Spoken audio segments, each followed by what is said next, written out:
हमारी भी इज्जत नहीं रखा है, हमारी भी इज्जत नहीं रखा है।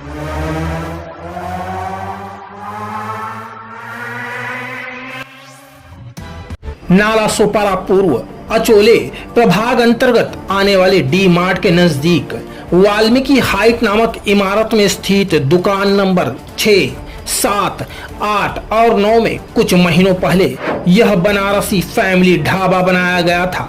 जो कि भ्रष्टाचार की बुनियाद पर बनाया गया था। मनपा का शायद ही कोई ऐसा कानून हो जो यहाँ पर तोड़ा न गया हो। इस होटल को बनाते समय सबसे पहले मनपा के टाउन प्लान विभाग की इजाजत के बिना ही इस इमारत की बाहरी दुकानों में अंदर तथा बाहर की दीवारों को तोड़कर मूल नक्शे में बदलाव किया गया था। साथ ही इमारत के फुटपाथ की जगह पर पूर्णतः कब्जा कर लिया गया था। ऐसा प्रतीत होता है कि वसई विरार में कानून का नहीं जंगल राज चलता हो। यही नहीं, इमारत की बुनियाद के पास ही गहरी खुदाई करके लगभग 2500 लीटर की पानी की अवैध रूप से टंकी भी बना दी गई है और कहीं ना कहीं टंकी बनाते हुए इमारत की सुरक्षा से भी खिलवाड़ किया गया है। हालांकि शुरुआती दौर में ही नियम कायदों के खिलाफ बन रहे इस होटल के खिलाफ क्षेत्र के पत्रकारों से लेकर समाज सेवकों तथा राजनीति से जुड़े लोगों द्वारा सैकड़ों शिकायती पत्र मनपा के अचोले स्थित डी प्रभाग से लेकर मुख्यालय तक डाले गए थे, किंतु उनकी शिकायती पत्रों के आधार पर इस होटल के मालिक के ऊपर कार्रवाई तो दूर, मनपा प्रशासन द्वारा कभी इनका काम तक नहीं रुकवाया गया। हालांकि यह वही मनपा प्रशासन है जो बिना नोटिस के ही गरीबों के झोपड़े तोड़ देती है, जो हफ्ता न मिलने के चलते गरीबों के ठेलों व उनके स्टॉलों पर बेधड़क कार्रवाई करती है। किंतु इस होटल के समक्ष मनपा प्रशासन बेहद बेबस नजर आ रहा था और यहाँ के रहवासियों का तो खुलकर कहना है कि इस होटल के मालिक ने मनपा के जिम्मेदार अधिकारियों की औकात से अधिक पैसा देकर उनके ईमान को खरीद लिया है। हालांकि जब इस होटल को बनाया जा रहा था तब इसका चौतरफा विरोध हुआ था। यहाँ तक कि इस अवैध रूप से बन रहे होटल के खिलाफ इसी इमारत के रहवासियों ने खुलकर अपना विरोध भी कई बार जताया था। साथ ही इमारत के रहवासियों ने एकत्रित होकर सोसाइटी के लेटर हेड पर एक शिकायती पत्र भी मनपा प्रशासन को दिया था। यहाँ तक कि रहवासियों ने भविष्य में बनने वाले इस बार के चलते महिलाओं की सुरक्षा के प्रति आशंका भी जताई थी। इसके अलावा अस्पताल व मंदिर के समक्ष बनने वाले इस बार की सार्थकता पर भी हैरानी व्यक्त की है। साथ ही वाल्मीकि हाइट इमारत के रहवासी जो इस बार का विरोध कर रहे थे, उन सभी ने अचोले क्षेत्र के जाने माने बहुजन विकास आघाड़ी के युवा नेता व पूर्व महापौर रुपेश जाधव से भी कई बार अनियमितताओं के आधार पर बन रहे इस बार के खिलाफ शिकायत की थी तथा रुपेश जाधव ने भी कई बार रहवासियों की शिकायत के आधार पर बन रहे होटल के स्थल पर पहुंचकर होटल मालिक को फुटपाथ से अवैध कब्जा हटाने से लेकर अवैध रूप से बनी दीवार हटाने का निर्देश भी दे चुके थे। किंतु अफसोस, बन रहे बार के मालिक सर्वेश तिवारी ने तो क्षेत्र के सर्वाधिक प्रभावशाली युवा नेता रुपेश जाधव के निर्देश व आदेश को भी मानने से इनकार कर दिया था। वहाँ से जो काम किया है ये सब लादी उन्होंने 8 दिन के 7 दिन के अंदर सैटरडे तक ये निकालना मांगता है और हमारा जैसा लादी था वैसा लगा के देने का है। सैटरडे के बाद फिर नहीं निकाले और फिर ये होगा तो फिर वो आप लोग देखो क्या होगा, तो फिर वो गलत है। फिर मैं हमारा भी इज्जत देने का ऐसा और बाहर का काम कल से आपका काम जरा भी नहीं होना मांगता है। अगर आप कल लगाने का कुछ काम करेंगे तो फिर अच्छा नहीं, फिर हमारी भी इज्जत नहीं रखा ऐसा होगा। ये सोसाइटी आमची जागा आहे, त्याच्यामुळे यांनी काय कोणीच यूज नाही करत. हालांकि कई महीनों की मेहनत से हम मनपा के अचोले स्थित डी प्रभाग के कार्यालय से इस अवैध होटल के संबंध में कुछ हैरत अंगेज जानकारियां हासिल करने में सफल हुए हैं, जिसमें पता चला कि सर्वप्रथम 6 फरवरी को अचोले प्रभाग कार्यालय से अवैध होटल निर्माणकर्ता सर्वेश तिवारी को नोटिस दिया गया था,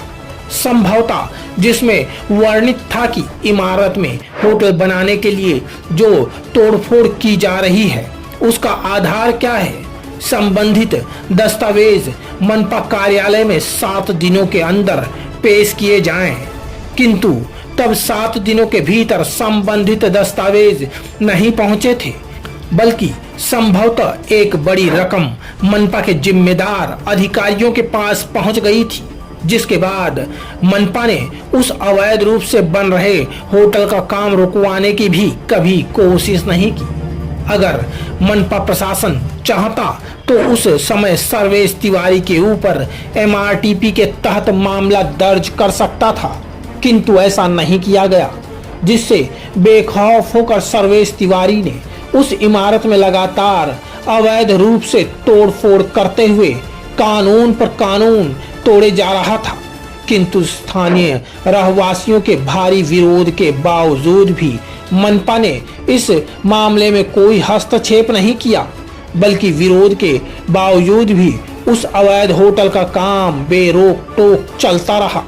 जिस पर मनपा ने कभी आपत्ति नहीं की। वहीं मनपा के सर्वेश तिवारी को नोटिस दिए जाने के लगभग 4 महीने बाद 9/6/2023 को होटल मालिक की तरफ से कोर्ट का स्टे ऑर्डर मनपा कार्यालय में पहुंच जाता है। हालांकि यह सब मनपा की मिली भगत से ही संभव हो पा रहा था, क्योंकि अगर मनपा प्रशासन चाहता तो आज अवैध रूप से होटल बनाने वालों को कोर्ट से स्टे नहीं मिल पाता। हालांकि कोर्ट से स्टे लेने के बावजूद भी होटल वालों का काम जारी था, जो कोर्ट द्वारा दिए गए स्टे के नियमों के खिलाफ था, और अगर मनपा प्रशासन चाहती तो कोर्ट स्टे के नियमों की अवहेलना करने के एवज में भी इस होटल पर तोड़क कार्रवाई कर सकती थी, किंतु मनपा ने ऐसा नहीं किया, क्योंकि मनपा इस अवैध रूप से बनने वाले होटल पर मेहरबान थी। और फिर देखते ही देखते पुरजोर विरोध के बावजूद भी कुछ ही महीनों में यह अवैध होटल बनकर पूरी तरह से तैयार हो ही गया। वहीं सर्वेश तिवारी द्वारा रहवासियों के भारी विरोध को देखते हुए यहाँ पर बार के स्थान पर बनारसी फैमिली रेस्टोरेंट का बोर्ड लगाया गया, जिसका उद्घाटन 14 जुलाई को क्षेत्र की बड़ी बड़ी हस्तियों के समक्ष बड़े ही धूमधाम से किया गया, जिसमें क्षेत्र की कई जानी मानी हस्तियों ने शिरकत की। सभी अतिथियों का यहाँ पर होटल के मालिक सर्वेश तिवारी द्वारा स्वागत सत्कार किया गया। वहीं सभी अतिथियों ने भी सर्वेश तिवारी का आभार माना, और खास तौर से स्थानीय जनप्रतिनिधि वो नेतागण जिसके समक्ष वाल्मीकि हाइट नामक इमारत के रहवासी इस अवैध होटल की शिकायत लेकर पहुंचे थे, वे स्थानीय जनप्रतिनिधि वो नेतागण भी उद्घाटन समारोह में भाग लेकर गर्व का अनुभव कर रहे थे। अपने पैसों के प्रभाव के बदौलत सर्वेश तिवारी जीत गया था। उसने कानून को जूतों तले रौंद दिया था, बल्कि स्थानीय जनप्रतिनिधियों का समर्थन हासिल कर विरोध करने वाले रहवासियों को अपने पैसों की ताकत का एहसास भी करवा दिया था। और जब हमारी क्राइम रिपोर्टर्स टीवी न्यूज़ की टीम रहवासियों के द्वारा जताए गए विरोध के समर्थन में इस अवैध रूप से बने बनारसी फैमिली रेस्टोरेंट के खिलाफ लगातार मनपा प्रशासन से पत्र व्यवहार करते हुए जवाब तलब करती रही, तब आखिरकार हमारे दबाव में मनपा अचोले प्रभाग की सह आयुक्त मनाली शिंदे को इस अवैध होटल के कोर्ट स्टे को निरस्त करवाने के लिए मनपा के विधि विभाग के पैनल के एडवोकेट स्वप्नील भदाने को 30 10/10/2023 को पत्र लिखना पड़ा। वहीं जब हमने मनपा के विधि विभाग के पैनल के एडवोकेट से इस विषय में पूछा कि इस अवैध होटल का स्टे कब निरस्त करवाया जाएगा, तो एडवोकेट ने जवाब दिया कि अभी प्रक्रिया चालू है, किंतु अगर एडवोकेट स्वप्निल भड़ाने द्वारा जल्द ही इस अवैध होटल के स्टे को निरस्त नहीं कराया गया तो हमारा एडवोकेट स्वप्निल भड़ाने की मंशा पर सवाल उठाते हुए मनपा आयुक्त अनिल पवार को एडवोकेट स्वप्निल भड़ाने को मनपा के विधि विभाग के पैनल से हटाने की मांग भी की जाएगी। और आज ये बनारसी फैमिली रेस्टोरेंट मनपा प्रशासन के निकम्मेपन व भ्रष्टाचार की बदौलत कुछ ही महीनों बाद अब Banarasi junction family restaurant and bar में तब्दील होने जा रहा है, जो एक नहीं कई नियमों की खिलाफत करके बनाया गया है, जिसे स्थानीय जनप्रतिनिधियों से लेकर राजनीतिक पार्टियों से जुड़े लोगों का समर्थन प्राप्त है। और आज 24 नवंबर 2023 को इस अवैध रूप से बने बार का भव्य शुभारंभ होने जा रहा है, जिसमें समाज के कई वह तथाकथित सौदेबाज भी शामिल होंगे जो कभी इस अवैध बार का विरोध कर रहे थे, जो अब मुफ्त में प्यारे छलकाने की मंशा से सर्वेश तिवारी की इस अवैध बार के संरक्षण में ढाल बनते जाएंगे। इसके अलावा कई ऐसे सफेद पोश इस भव्य उद्घाटन में शामिल होंगे जो इस अवैध बार की हकीकत से वाकिफ हैं।